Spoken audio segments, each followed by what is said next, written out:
se swi ku xikwembu lexo rhanda ngopfu cina loko a xi hanya minkarhi leyi a xi ta famba wo phansi a ta va phansi xa ku groove lexo rhanda ku groove xilo xikwembu lexi rhanda ku groove hikuva xi rhandza ku cina munhu luya mi ta n'wi vonisa sweswi ya ku loyiwani loko ti ku mi gqivela kumbe loko va ku na tingoma hala hamba a nga rhambiwangi wa famba i groove loko ve wena wa swi tiva ku i lava ni ya pfuxa mani a fika a va xipoko a sungula ku tirha i ta ni byela ku a hi fambeni mangcwavini yo karhi ivi munhu loyi a hi fika hi n'wi teka a va xipoko hi n'wi chela laha ndzi ka nhungwani that's why kumbe hi n'wi chela ndzi ka rimondzo i xipiriti xa yena ku wa pfuka munhu loyi a endla yini i sungula ku tirha navusiku wa ku tirhela munhu loyi navusiku i ku tirhela leswi wehe lavaka swona i ku khendla loko zi ya teka xipoko swi komba ku khendlile okay sana ku yivela mali xa ku yivela xa famba xa ku tirhela mali le i Shangani Gang la i hlela hinkwaswo leswi rhumerisaka Gaza vumene vunanga naswona hi tlangela ku humelela lokukulu na lokuntsongo hikuva hinkwerhu hi le ku tlakuseni ka ririmi na ndhavuko wa Xitsonga leyi i Shangani Gang shangi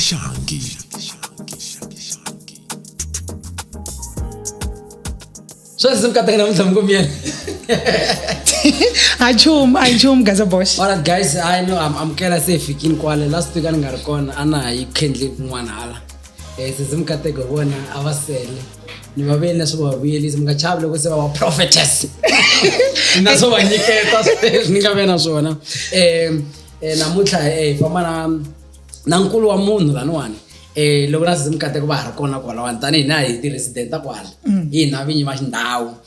mhaka yin'wana i timhaka ta ku eximoyeni na hina hi ta famba hi ta fika na le tiyunivhesiti hi ta fika hinkwako eximoyeni mi nga chavi na tiyunivhesiti phela va kona va SCO ma swi tivi A ni nga swi tivi. hi nga yi feature ka ti-tour va kona va ka ti-SCO and ku na ti-SCO ta big ngopfu like vo Chef na vo Val va serious ngopfu so I think hi nga hosta swilo leswiwani ni swi twa laha moyeni Swi le ku fambeni ngatini a ni huma ku thwaseni so hi nga rivali obviously va ku nyike those powers so that i ta kota ku ri show leyi kota ku ya mahlweni anyway nkarhi mi amukela ka episode 6 mi nga rivali ku ri hi ti 10 ta May ku na this show ya hina hi nga na yona. This is a special show for our beautiful women ku nga kata Yeso a yena ntsena na Bex na vona va ta va kha va celebrate birthday ya vona kwele preview a Pretoria mi nga kayela ni mi la ku tiva nkata Yeso neri yeah la nga tshama kona namuntlha neka episode 6 eximoyeni vanhu va le ku support thank you so much mata va le ku support ile ku famba too much yeah la nga tshama kona namuntlha hina nkulu wa munhu la minjani njhani hi kona ti tiviseni ka vanhu lava nga le ku mboni na swi ta ku n'wina swa social media mi swi twisisi ngopfu mara namuntlha ta za va mi tiva ti tiviseni loyi a nga laha mvulavula na Sibusiso wa ka Chauke hi ku beburiwa kusuka ka n'wamatatani a Caledon ni wa ka Xikhavele vanhu va ni tiva hi vito ra Dr. Manyathela ka vanhu lava sweswiwani va ni tivaka hi ku ya hi profession kumbe hi ntirho lowu ni tirhaka wona so mina Sibusiso wa ka Chauke ku na vito rin'wanyana ni nga duma hi rona loko ni kha ni kula vanhu va ri me Tupac yeah se lero Tupac ri tinjani lera Tupac ri sukusela ni ri a crash a ni rhandza tinsimu ta Tupac luya wu repa luya so ku na mistress van'wana yo va rivala va ku hala ka n'wamatatani ni rivele na ku crash liya ka mimbirhi le kwihi mara ku hala ka n'wamatatani va dlina vanhu vitana ku hi mina Tupac ku ri na papa un'wana wa ti-crashes na yena a sapota vito leri ivi ri tiveka hi ndlela yaleyo so swi nga endleka mi kuma ku loko mi fika ka n'wamatatani mi ku mi lava Sibusiso mi nga ni tivi kambe ni tiveka hi vito ra Tupac swinene ngopfu yeah phela ni tanihileswi mi nga hava xela ni ri ra swikwembu ra Tupac na hlamba loko xikwembu swa ku swa repa tlheka yini hi ndlela yaleyo but anyway hi khensile ku va na n'wina hi tlhe hi khensa na nkarhi wa n'wina ku va mi va kona la xin'wana lexi hi lava ku xi tivaka mi sungule rini gondzo ra ku tshungula kumbe ra vun'anga ni ta hlamula hi ndlela leyi mina ni sungule ku tshungula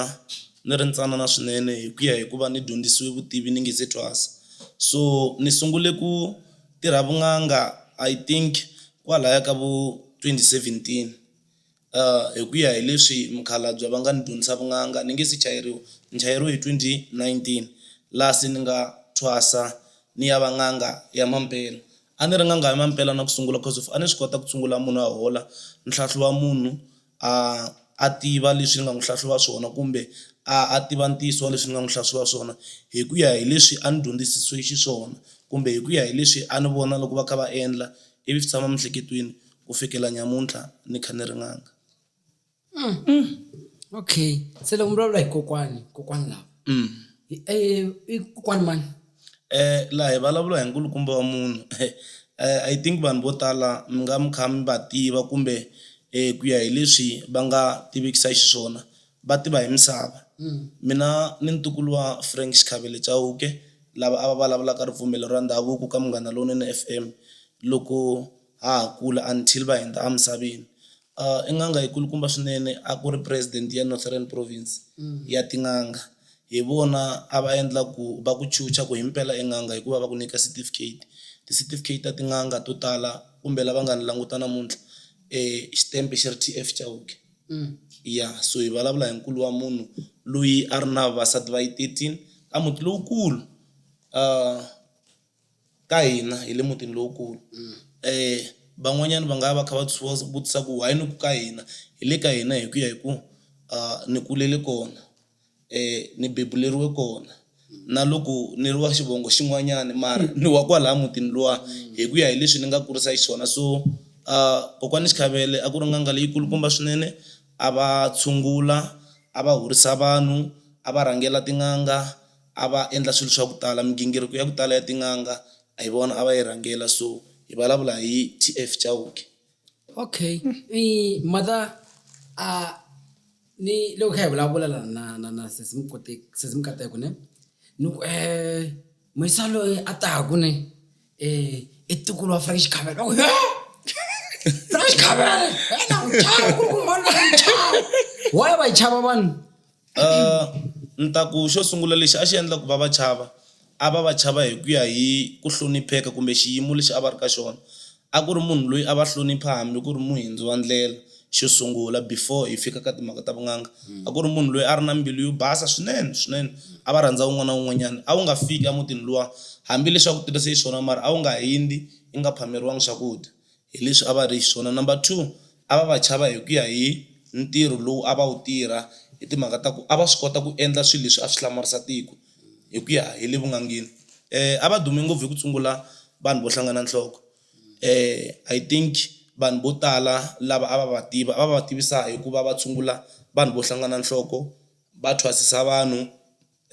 ka swilo swo tala leswi ni nga swi vulaka. Kokwani Xikhavele a ku ri munhu wa ku loko va endla xilo xi endleka vun'angeni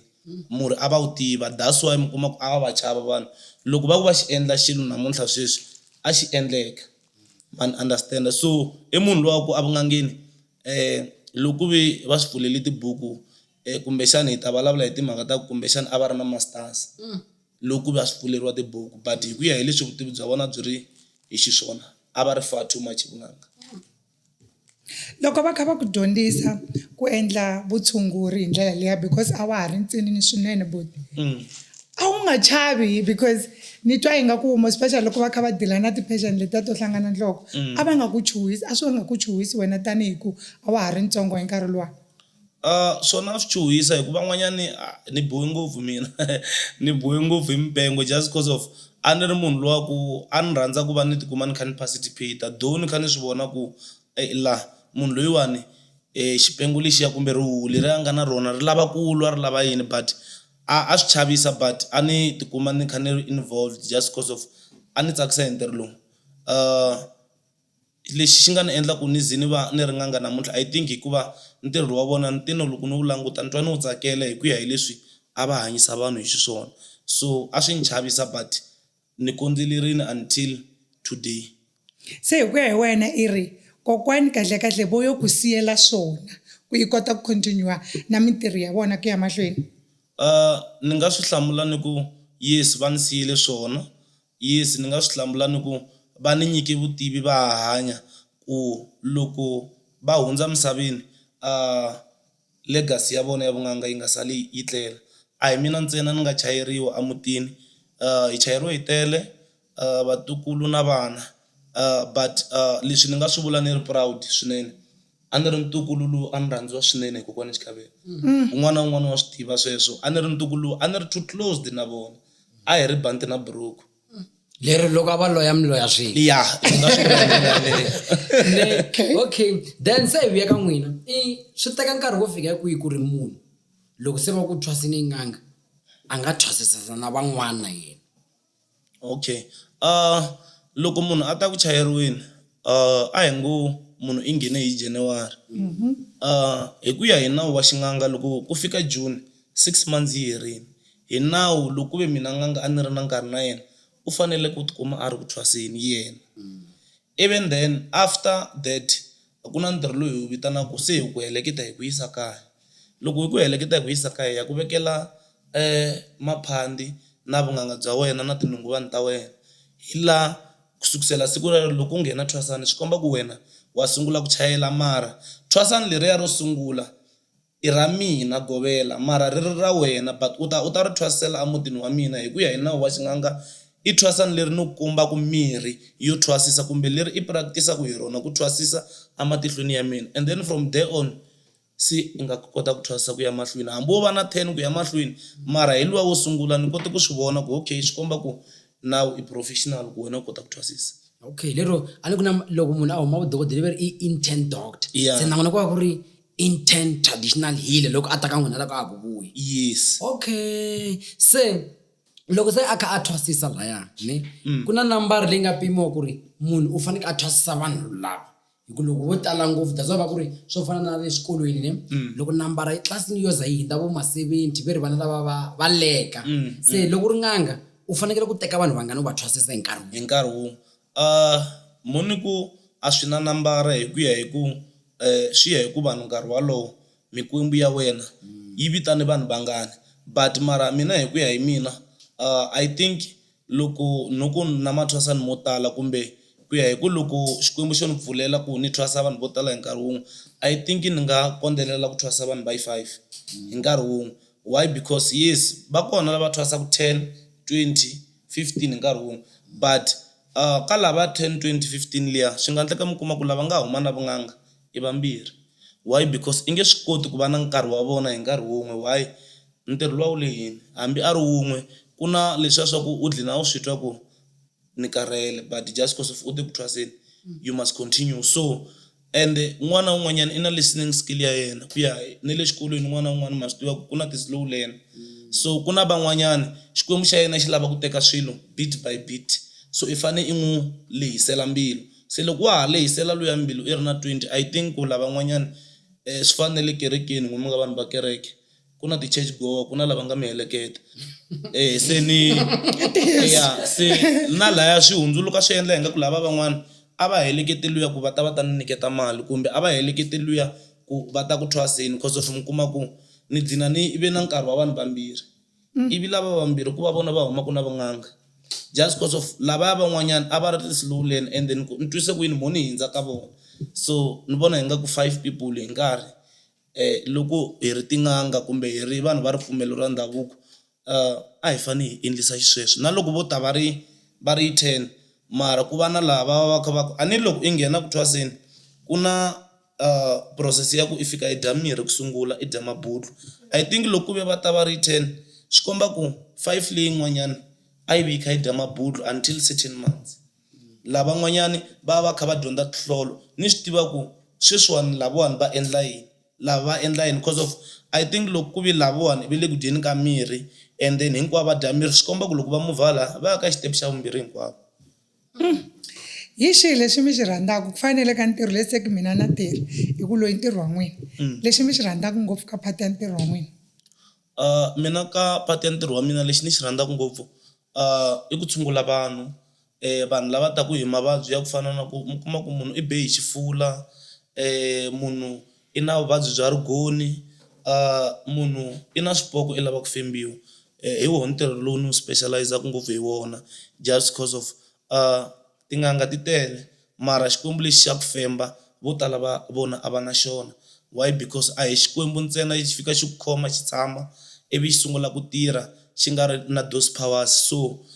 hi wona ntirho ngopfu ni wu rhandza ku wo femba ni wu rhandza swinene. Loko vanhu va ku va te ku fembiweni ni twa ni tsaka na ngati ya mina ni twa yi reacta ka swin'wanyana, which I don't know ku yi va yi reacta ka yini, but ni twa ni tsaka swinene.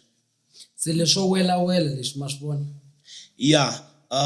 ngopfungopfu ko wela swi hambanile. Ku na ku ta ku u werile wo va na drop, vanhu va byela ku u werile because of ku wela ngopfungopfu hi ku vona hikuva i pfimba milenge, i pfimba na khwiri, so naswona na swi tshungula swinene. ku wela leswi uza pfimba milenge. Yes, loko wo ze i pfimba milenge milenge ni nga pfimba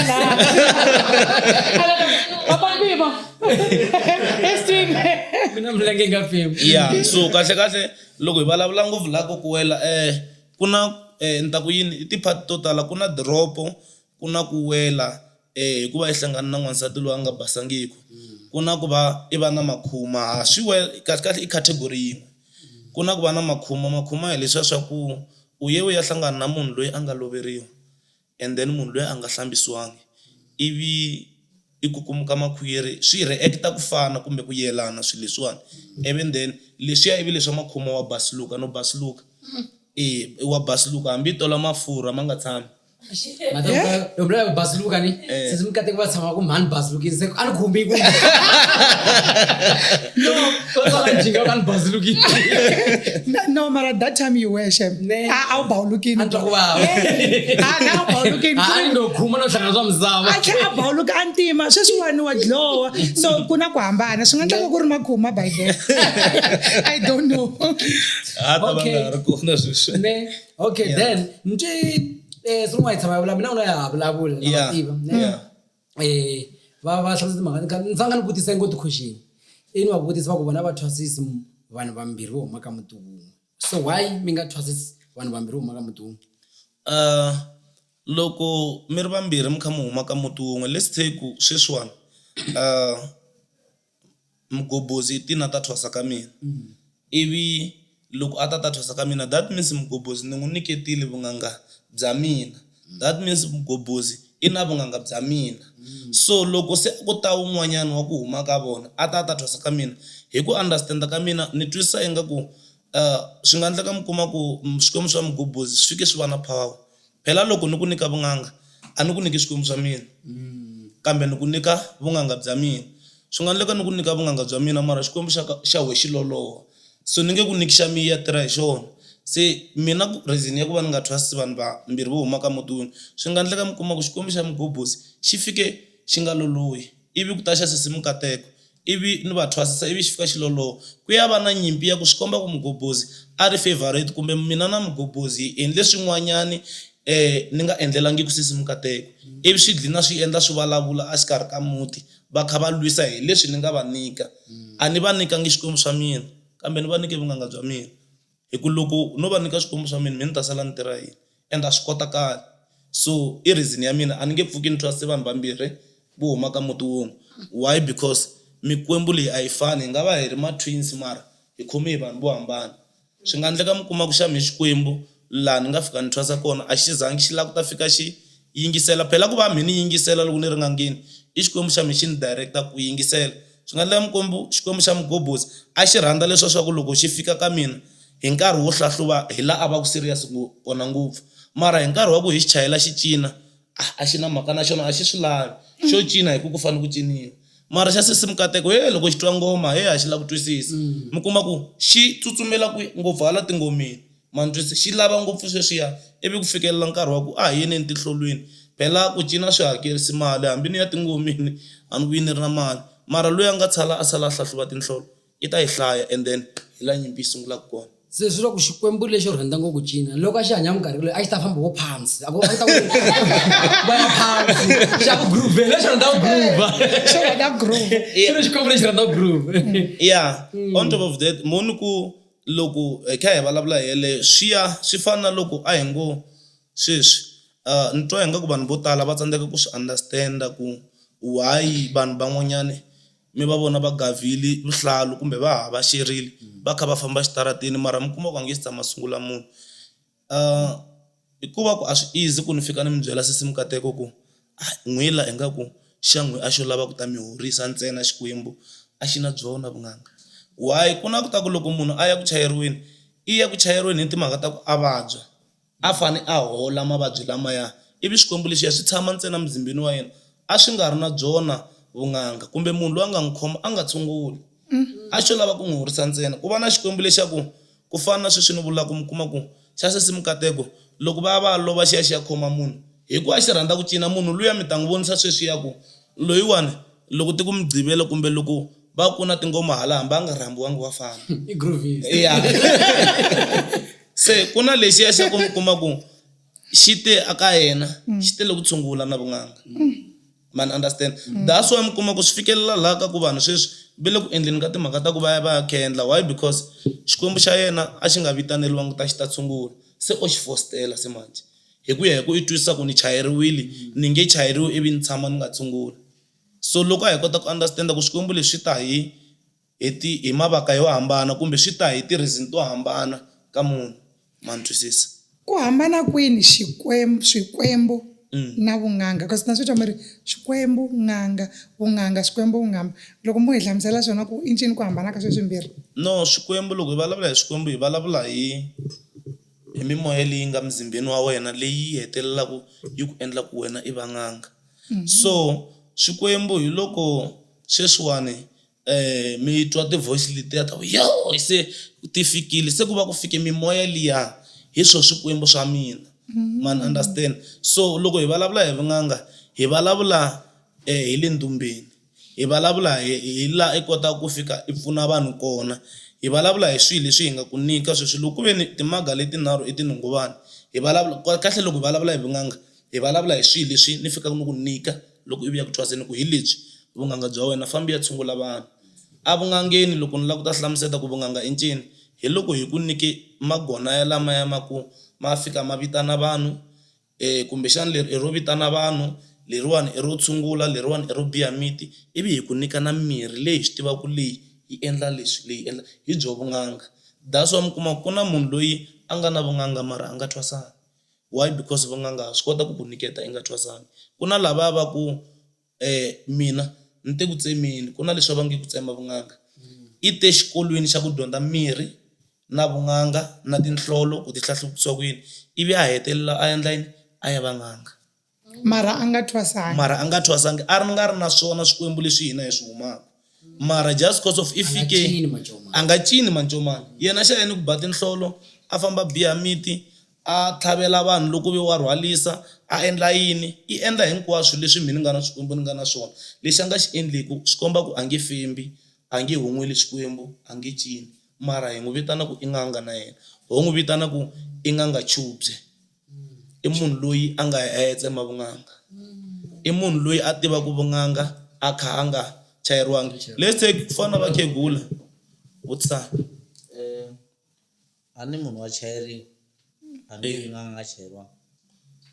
loko munhu a chayeriwa a nga vi n'anga ku humelela yini yena kumbe i va yini ke i n'anga a ni yi chayeriwile a n'wi vitana ku i n'anga a nga tshunguli i n'anga. It doesn't matter ku a nga tshunguli i n'anga munhu loyi i na swikwembu a ni loko wo zi yi chayeriwa i huma swikwembu i n'anga. It doesn't matter ku a wu le ku tshunguriweni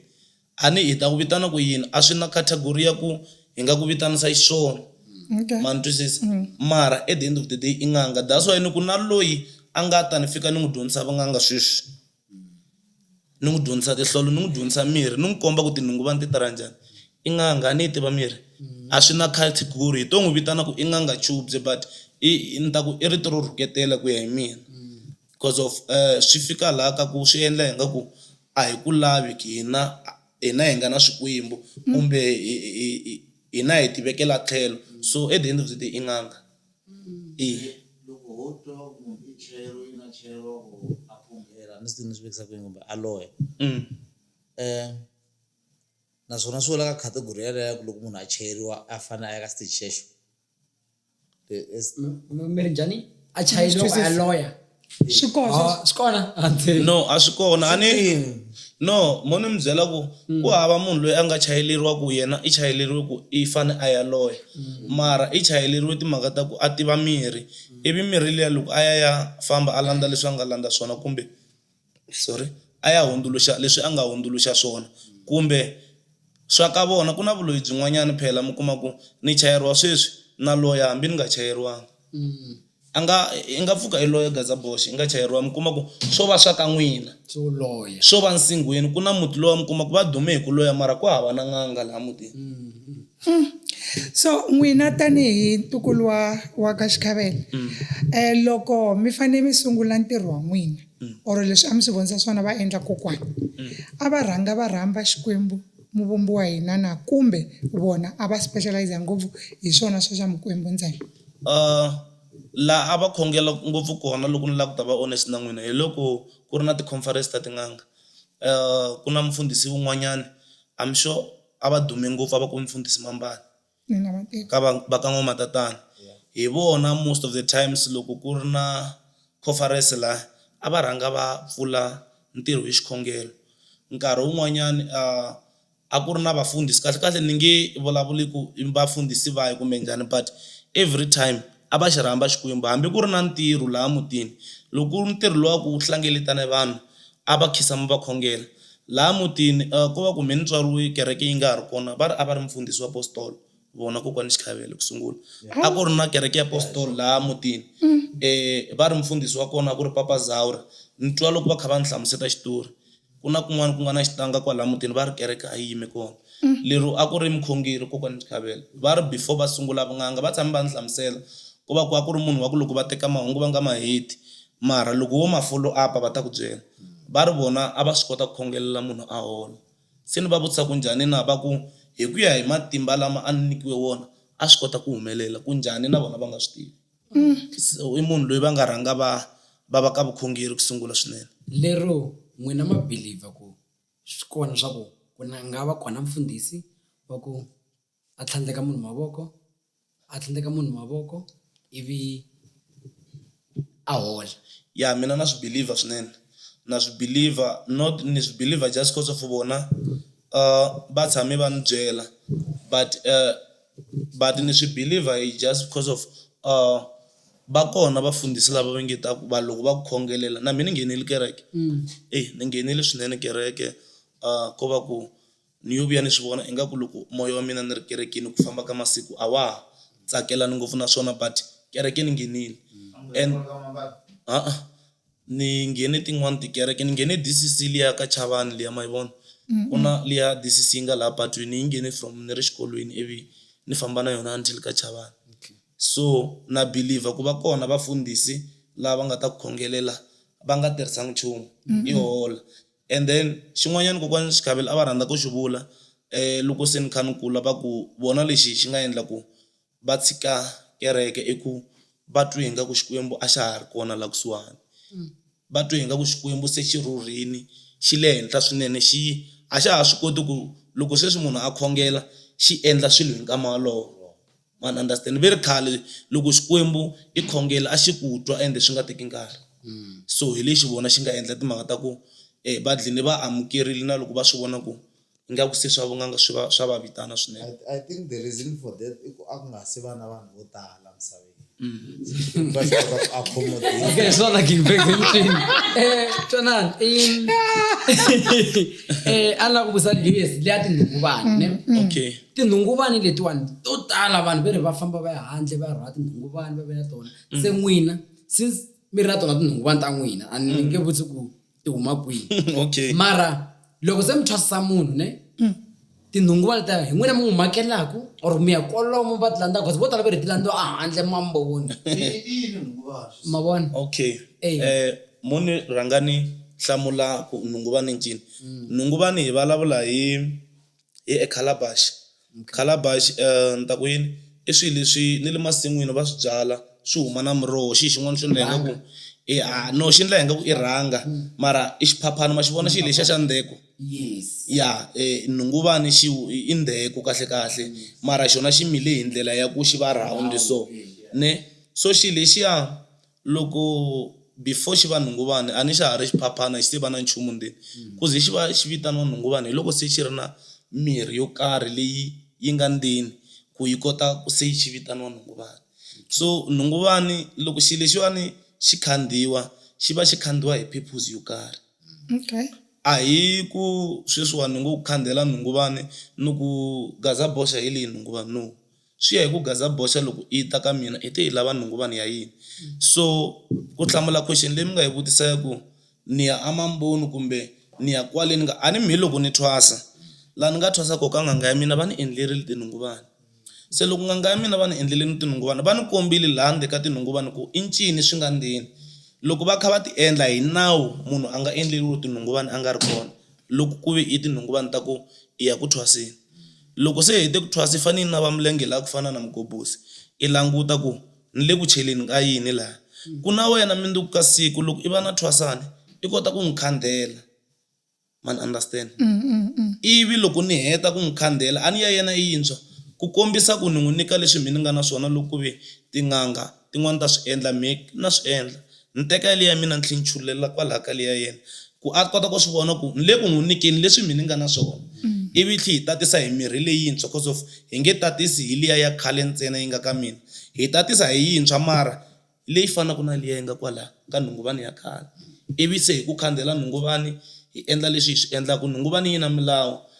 swin'wana a swi vulavuleki ni nge swi koti ku swi hlamula but nhunguvani ku yi va yi tirha kumbe yi va yi endla leswi yi nga rhumiwa ku yi ya endla swona yi fane yi hindza ka milawu yo karhi yi fane yi hindza ka swiyila swo karhi ku ze yona namuntlha yi hundzuka yi va nhunguvani leyi pfukaka yi tirha se ku na van'wana va ku va create tinhunguvani for ku ti ya dlaya ya swi kona sweswo a ni munhu u suka a yi landzile most lava va swi endlaku a hi ngopfu tin'anga tin'anga yes va tele munhu wo twisa ku i vanhu lava sukaka va ya khendla mi kuma ku i khendlele ku nhunguvani liya yi pfuka kumbe yi dlaya hi nkarhi lowu hi ya lava ku yi dlaya hi yona and ngati liya swi komba ku spiritual yi ta ku yi ka yona ku nhunguvani liya yi kota ku tlhe yi pfuka ya dlaya futhi Yeah. a ni lava ku vutisa laha ka ku femba i yini ku femba loko hi vulavula hi ku femba hi vulavula hi swilo swin'wanyana swa ku swi between ku fa ka mina n'anga kumbe xani ku fa ka wena munhu i nga ta ku fembiweni because of hi vulavula hikuva sweswiwani ku huma xikwembu xa mindhawu ka mina ivi xikwembu lexiya xa mindhawu xi te ku fembeni ni ta kombisa ngopfu hi mugobozi ku i navini laha i ta navisa sweswi a nga navisa swona i ta navisa sweswi a nga navisa swona mugobozi laha ivi a tshama a hluvuriwa xikipa buruku leyi a nga yi mbala i short yi kahle ngopfungopfu i fane a va hluvule xikipa loyi a ta ku fembiweni loyi a ta ku fembiweni ivi a tshama a nava milenge laha hansi ivi xikwembu lexiya xi huma xikwembu xa mindhawu xi rhandza mali swinene a xi nge tirhi xi nga yi vonangi ehansi that's why ku loko i nga ri na xikwembu xa mindhawu a hi nge ku vuluka vun'anga but a wu se va balanced a wu se tiya swona swi nga endleka hi ku copa i wa mindzuku hi ku hi xo xi nga na matimba xa lwa xi tlhe xi vitana mali a xi yi vitani ntsena ku vanhu va ta ku zonda va ku zondela mali xi tlhe xi nga ku lweli i xikwembu lexi lwaka swinene xikwembu xo ti rhandza so na ha ri ku teni kona kwalano so ivi a ni na mi byela ku xikwembu xa mindhawu i ncini swi nga endleka mi kuma ku mi twa hi nga ku femba i ku va mi ni tlakuka sweswi ni ya laha ka mugobozi no ku femba xikwembu ku fembi mina munhu ivi xikwembu lexiya loko xi humile va ta xi vekela mati mo basa va xi vekela nhunguvani ya xona ya mindhawu leyi xi fembaka hi yona ivi mati lama xi rhanga xi hlamba ku sungula xi hlamba xi nge hlambi ku fana na loko xi hlamba i hluvula xi to hlamba sweswiya swa xa ti lahela xona ku sungula ivi loko xi heta ivi se xi endla yini xi sungula ku tirha loko xi sungula ku tirha xi tirha hi chovo xi kha xi nuhetela xi lava na mimoya leyi nga laha ka mugobozi yi n'wi loyaka so loko ku ve mugobozi i loya hi gaza boxa i ta huma emzimbeni wa mina a kha ku laha hi le ka gaza boxa man understand so vanhu van'wanyana loko va huma loko ku ve gaza boxa a ni swilo leswi va tshamaka kha swi vulavula ku ta vhi ku ta marito malama ya gaza boxa i ta va ma vulavula hi timhaka ta ku i marito lama a tshamaku a kha a ma vulavula everyday but ku ta vulavula gaza boxa leswi a nga ta vulavula swona ku i lava yini nkarhi wun'wani wa vula ku hayi mina mugobozi ku sala ni n'wi loya i ku mugobozi i na mali kumbe i menemena ku tlula mina kumbe sweswiya swo fanisa na sweswiya man understand mara ku va ku ri spirit lexiya xa gaza boxa endzeni ka mzimba wa mina na xikwembu lexiya xa mina xa mundzawu ivi loko ku heta ka sweswo va ta n'wi vutisa until a ti vulavula nkarhi wun'wanyana mi to n'wi twa hi ti-actions kumbe mi ta n'wi twa hi mavulavulelo ku loyi wo laha hi le ka gaza box munhu wun'we hi yeya luya wa le a extension 20 yeah so leswiyani va ta dlina va n'wi tshwisa munhu luya va teka chovo ri ra xi kha xi famba hi rona va kwa tswa ivi munhu luya i ta dlina ntshemula swi komba ku munhu luya loko va n'wi tshwisa wa suka ka mzimba wa mgobozi hi n'wi tshwisini gaza boxa that's why loko va heta ku n'wi tshwisa laha gaza boxa a ntshemula laha ka chovo lexiya va ri dzudzela ka xilo lexi ve nge i ntundwana kumbe va ri dzudzela handle swi ya hi ku n'wina ka mpandi ya n'wina kumbe n'wina ya xikwembu lexiya xi nga thwasa kona va xi train ku loko xi heta ku femba ku fanele ku endlekela yini ivi xi tlhe xi vuya same time xikwembu lexiya xi femba ku ya mahlweni loko ku ve i nyoka obviously case a ni nge hunduki nge masalamusi ni va nyoka mina mara xikwembu lexiya kumbe moya lowa wa xikwembu lexiya xi ta hundzula mzimba wa mina wu sungula ku famba ku fana na nyoka ku komba ku i nyoka leyi nga huma sweswi ivi na yona va yi khoma ivi va yi tshwisa hi swo ku femba sweswi and then swi nga endleka mi kuma ku sweswi ku komba ku femba ka hanya loko sweswi mgobozi o fembiwa ivi gaza boxa a huma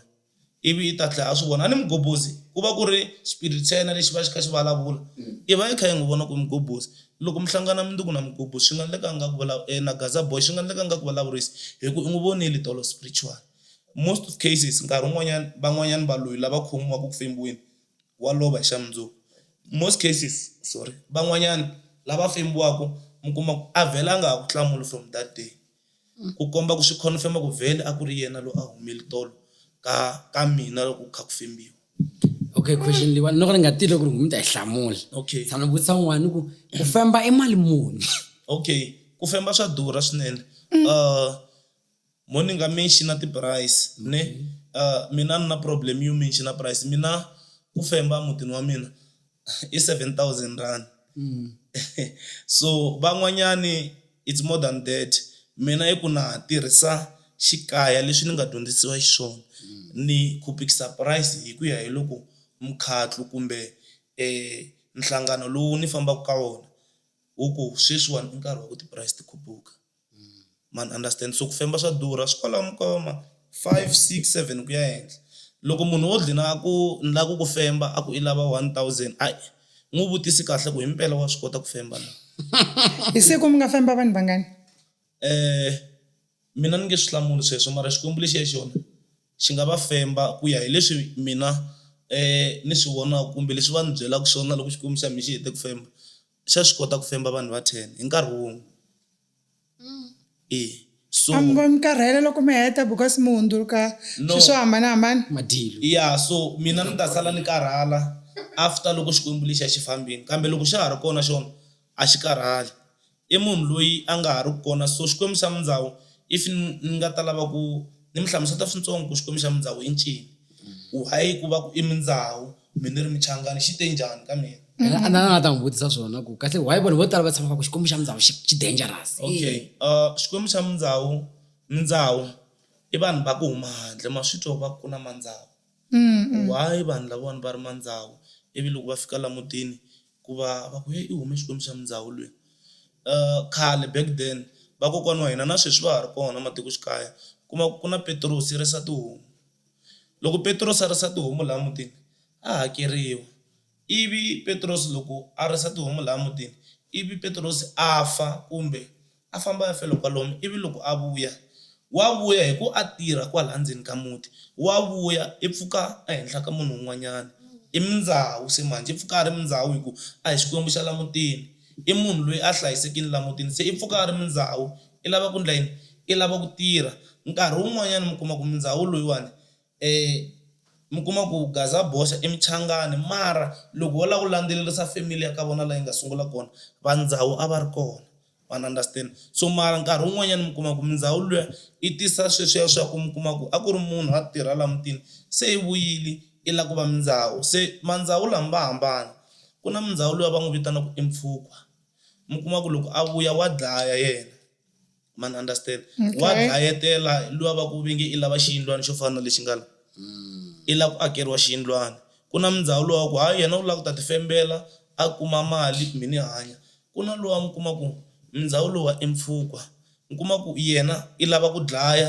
i vanhu lava a va lwa tinyimpi khale ivi hi lava ku ta dlaya la ndzeni ka muti nkarhi wun'wana mi kuma ku mpfhukwa lowu i mpfhukwa lowa ku wu tisa mali ndzeni ka muti ntsena loko n'wina loko sweswi mi dlaya homu nengi wa homu wu fanele wu ya laha ndzeni ka xiyindlwana lexiya mpfhukwa lowu mu n'wi phahla laha ndzeni ka xiyindlwana lexiya i mindzawu na yena mara i mpfhukwa mara mi kuma ku loko a vulavula xindhawu xa yena i vulavula xindhawu a xi mikisa na xichangani i suka a ri mpfhukwa nkarhi wun'wana mi kuma ku i vulavula xichangani ntsena mara i mindhawu wa mpfhukwa hi loyi mi kuma ku most of the time vanhu vo tala va nga n'wi understandi ku i mindhawu wa njhani just because of yena i lava ngopfu swilo leswi nga hlangana na ngati fane mi meka sure ku loko mi dlaya huku loko ve na nhungu vanhu leya mpfhukwa loko hi khandziyile yona loko ve hi dlaya huku ngati yi fane yi ya hindza laha ya huku ku mpfhukwa lowu a kota ku a tsaka loko mo ka mi nga n'wi nyiki ngati ya huku yi ta heta ka ngati ya munhu so before kwalaho na ta vutisa laha se loko mi teka mi dlaya homu mi teka nengi wa homu ya wu veka laya mu tshika u za wu bola laya nenge luwa wu ta dyeka hi katsongo hi swivungu sweswi nga ta huma laha nkarhi wun'wana mi ta kuma ku ri na vusokoti lebyo talo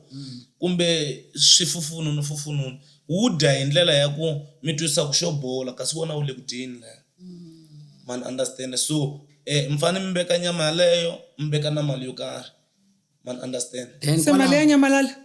no mali liya yi ta tshama laha ntsena ku va yi tshamile hi tsakile swi komba ku mi n'wi nyikile mali yi nga teka hi swihlangi leswo ka swi nge se tivaku nchumu leswi ha ku beburiwaku leswi nga na ma 4-5 years hi swo swi kota ku teka mali ya swi ya xava mara munhu loyi se a kota ku vona tin'hweti ta yena nga pfumeleriwangi ku yi teka mali liya tsana la kaliya se mi vula ku munhu hi nga dlaya huku hi ri va ku chengati laha ku fa munhu se munhu wa kona i ta fa hi ndlela ya njhani so xi ta teka kwalaha ndzeni ka muti no mindhawu lava mali ya ticoin most mali ya ticoin mi fika mi yi cinca mi yi veka kwalaya yi tsaka hi mali liya that's why na loko mi ta ngangeni ti vutiseni ku loko mi ku mi ta ku hlahluveni ni lava 300 mara ni lava na coin a xikarhi ni endlela xikwembu lexiya xa mindhawu na mikwembu liya ka hina hi timhaka ta ku van'wani va fe mali ya maphepha yi nge se va kona so xikwembu xa mindhawu xi va kona hi ndlela ya ku i wa ka mani kumbe xo va kona hi ku wena na vun'anga byo karhi for example mi va ka Chauke mina xikwembu xa va ndhawu ku na va ka Sithole ve ri i va ndhawu na vona so va ndhawu va ka each and every xivongo xi nga kona na yes hi leswi lavaka ku tiva swona ma vona ku fana na vanhu va ka Sithole na mindhawu wa mina loko a huma i ri wa ka Sithole se ma swi vona ku a ni na vuxaka mina na vanhu va ka Sithole man understand a ni swi tivi na ku va ka Sithole ku humelela yini hi vona kumbe ku endlekela yini mara sweswi ni nga hlamuseta ni ku mandhawu lama va ta hi ku hambana ku na loyi mi kuma ku a yo hlayisiwa kwalaha mutini ivi a va ya tifela ivi xipirit xa yena xi ta yini xi vuya xi ta tirha ku na lava va ku back there vhele va na ngati ku fana na n'wina va ka Sithole mi mandhawu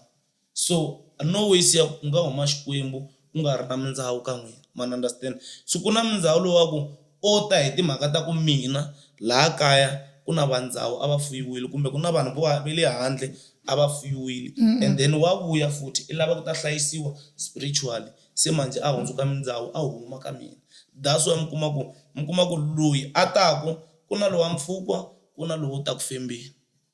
Gaza Bosch ni mundawu yi ta endla swilo la ni nga adviseli no ku na xikwembu xa mindhawu ku na xikwembu xa mungoni xa mungoni xi njhani xona lexi hi xi vitanaku hi ku i ndlozi okay xikwembu xa ndlozi ku ya hi ku tiva ka mina a ni swi nga endleka van'wana va na ku tiva kun'wanyana xikwembu xa ndlozi i xikwembu lexi xi nga mi rhumiwa ka xikwembu xa ka n'wina man understand hi lexi xikwembu xi rhangelela ku huma most in cases man understand hi xona xi fambaka xi cina xikwembu lexi xa ndlozi swi nga ku fana na mina sweswo ni manyathela lowu ni n'wi humaka a ni n'wi tivi ku i manyathela wihi hi xona xikwembu xa ndlozi ende hi xona ni name-iwaku after xona man understand so a manyathela na n'wi tivi le Thembisa Mbuleni na yena o va manyathela hi vito ra Xikwembu a nga n'wi tivi ku manyathela leyi kumbe u huma ku a hi swi tivi but manyathela leyi i Xikwembu xa ndlozi swi nga endleka mi kuma ku Xikwembu lexiwani loko xi ta ka mina xi famba na Xikwembu xa Mudzawu xi famba na Xikwembu xa Muchangani xa ka hina loko vi ni Muchangani hambi na vaVenda va na wona mandlozi lama so mandlozi lama hi wona ma kota ku loko sweswi ni rhambo etingomeni xi fika xi huma xi cina hi xo xi nga cinaka kun'wana na kun'wanyana xi na problem i mirhumiwa wa Xikwembu xa ka hina i Xikwembu lexi fikaka xi huma a ngangeni ivi va xi vutisaka hi xona mani xi ku hi mina mahlasela sweswi u va ku okay leswi wena yi nga mahlasela swi komba ku wena se i n'wana wa la mutini ka manyathela se swi komba ku loko xi huma Xikwembu lexiya hi ku a xi na n'winyi a hi Xikwembu lexi nga na n'winyi Xikwembu lexiya xa ndlozi i Xikwembu lexi fambaka na Swikwembu swa ka hina hi xo xi nga ta fika xi ku loko mina ni humile la xi ta ku hi mina mahlasela ivi ni yi byela ku loko wehe i ri mahlasela hi ku se i n'wana wa mina i ta va mahlasela i ta va mahlasela n'wana manyathela mina manyathela n'anga ya mina ni beburiwe hi swimani wa ka swimani loko se xi ta huma xi ta ti thakazela xi ku mina hi mina mani wa ka swimani na loko xi thakazela loko ve n'anga ya mina ku fana na n'anga ya mina Mahlevezulu xi ta ku ni n'wana manyathela wa Mahlevezulu man understand so vangoni lavawani i vanhu lava va ku vulavula xizulu lexiya ku fana na xi vulavuriwaku a Zimbabwe ku ri i xizulu lexiya xa ku xi na xizulu mara xi na xingoni xikarhi man understand va kona vanhu lava va vitana the Ngunis khale man understand so i vanhu lava a va nga ri na vinyi a vanhu lava a va ti tshamela nhoveni se va vuya va ta hlayisiwa mara mavuyelo ya vona a ni na show ya ku va tise ku yini va ze va ta fika va ka hina va mandlozi yes i Xikwembu xa Mutsende hi lexi va ku xi vitanaka i Xikwembu xa ka n'wina a swi endleki ni ya ku chayeriweni sweswiwani xi nga humi Xikwembu xa Muchangani hi laha se ku humaka munhu loyi mi nga sure ku loyi impela ha n'wi tiva loyi ku fana na mihe sweswi loko a ni nga chayeriwangi ivi ku ya huma kokwani Xikhavela a mi ta swi twa ku lava i kokwani Xikhavela lava nga huma la va huma hi voice ya vona va ta huma hi voice ya vona tingoma leta sweswi a swi humeleli yeah so Xikwembu lexi xa Muchangani hi xona xi fika ku xi kota ku mi byela ku ri va ta mi byela vona loko ve kwani Xikhavela va nga ta huma ka munhu un'wanyana ku famba ka masiku va ta vula ku hi mina Xikhavela a ni ri na vavasati vangani sweswiya xi ta lava vavasati va lavayani xi ta lava ku teka ku fanisa na sweswiya xi ta acta kumbexani xi ta endla the way kokwani Xikhavela a va endlisa xiswona hi ku kusuka ku ri vona but in spiritual hi timhaka ta ku nge vi vona anyamini ku ta va vona spiritual hi ku se manje vandzeni va humile ka munhu yaloye kahle hi xin'anga ne swi vula ku loko mu ku munhu wa fa i pfuka henhla ka munhu un'wana yes mara hina hi Xikreste loko munhu a lovini hi ya yimela mhalamhala yi biwa hi kho hi nga ta pfuka kese kuna hi timinete titsongo leti nga sala ne ku na xivongo xipoko ni kombe mi hlamusela ku loko munhu ku na xipoko hi loko ku endlekini hi timinete titsongo nyana ti nga sala okay munhu ku swigegege xipoko hi loko sweswi ni famba na wena Gaza Bosha hi ya ka ngwavi ra munhu most vanhu va tirha hi swipoko swa mabunu swipoko swa masocha xipoko a ni loko ya xipusha i fane ya pfuxa munhu loyi a nga na matimba yo tirha ni fane fika ni hlahluvela loko ve wena wa swi tiva ku i lava ni ya pfuxa mani a fika a va xipoko a sungula ku tirha i ta ni byela ku a hi fambeni mangwavini yo karhi ivi munhu loyi a hi fika hi n'wi teka a va xipoko hi n'wi chela laha ndzeni ka nhungwani daso kumbe hi n'wi chela ndzeni ka rimondzo hi xipiriti xa yena ku wa pfuka munhu loyi a endla yini i sungula ku tirha navusiku wa ku tirhela munhu loyi navusiku i ku tirhela leswi wehe lavaka swona loko sweswi no rhuma leswi munhu ta mi hlamula loko sweswi no n'wi rhuma sweswi ni ku ni lava ya ndlela Gaza Bosha yi endla tani ku ri i munhu loyi a nga karhali i xipoko xexo xa hlupha swinene xa hlupha hi ku na min'winyi wa xona loko se ni xi tekile xa swi kota ku ni byela ku namuntlha cavuka ku tleriwa i ku khendla loko zi ya teka xipoko swi komba ku khendleni Okay. se na ku yivela mali xa ku yivela xa famba xa ku tirhela mali ku khendla ni nge swi hlamuli ni kombela ku va ni nga swi hlamuli hi timhaka ta ku khendla swi hambanile mara leswi ni nga mi hlamulaka swona i ku va mi ya teka swilo leswi swi vuyaku swi lava ku mi tirhela kumbe leswi lavaka ku ya swi dlaya ku makhendlelo that's why ni ku ni nge swi hlamuli ni nga vulavula rizepela hi ku khendla hi ku makhendlelo ma hambanile ku na munhu wo khendlela ku cina Evan ku cina wena na no va kona vanhu vo ya teka ku loko hambi no va ni nga cinangi swilo swo twana mara mi kuma crowd yi penga yi hlangahlangana ku na vanhu lava va ku va khendlela ku ya ni va murhangeri ka xin'wana xin'wanyana loko ni fika la ka team le ya Gaza Bosch a fiki ku leader mina va twa hi mina makhendlelo i nga khendla swilo swo khendla swi tele ngopfu vanhu va khendla hi swilo swo hambanahambana mi kuma ku i khendlele ku teka xinepe cameraman kuma ku loko a ba xinepe mi vona hi nga ku Gaza Bosch na tikhamera ta yena letiya ta ti-Canon a ti endli nchumu mara mi kuma ku khamera yin'we mi twa hi nga ku liya yi clear ngopfu i ya swi khendlela vanhu va khendlela swilo swo tala Yeah, ne? Tikhamera Yeah, khosa la wamkhumbeka. Khosa le khumbeke. Ingozi. khendlela ku va MC Yeah, ne? Yeah, so makhendlelo ma hambanile swi ya hi ku i khendlela yini ku na vanhu van'wanyana va ku va khendlela ku ntsena va va na ndhuma va tiveka Serious? Yeah, Mara va nga vi na mali. kuma ku a nga na mali mara mi kuma ku tiveka misava hinkwayo loko mi fika kwihi i vutisa hi munhu wa soso mi kuma ku va ku hayi a n'wi tiva mi kuma ku fana Gaza Bosch a n'wi tivi na yini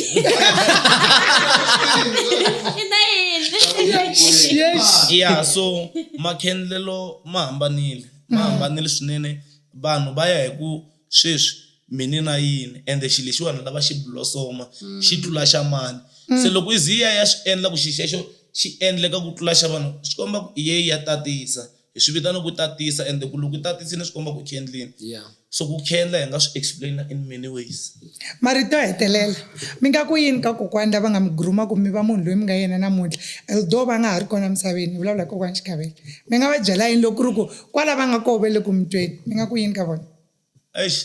mo ni ngo hlaya swintsanana hi ku loko no hlaya ri nga pela just because of ni leswi ni nga xiswona namuntlha a no va na nchumu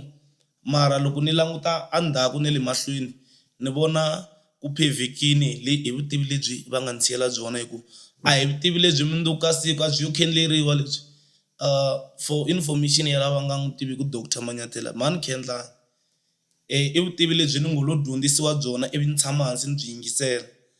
mi tinhunguvani leti nga ndleka yindlu ya mina kumbe ti nga ndleka ndumba ya mina ta chavisa ku hlaya tona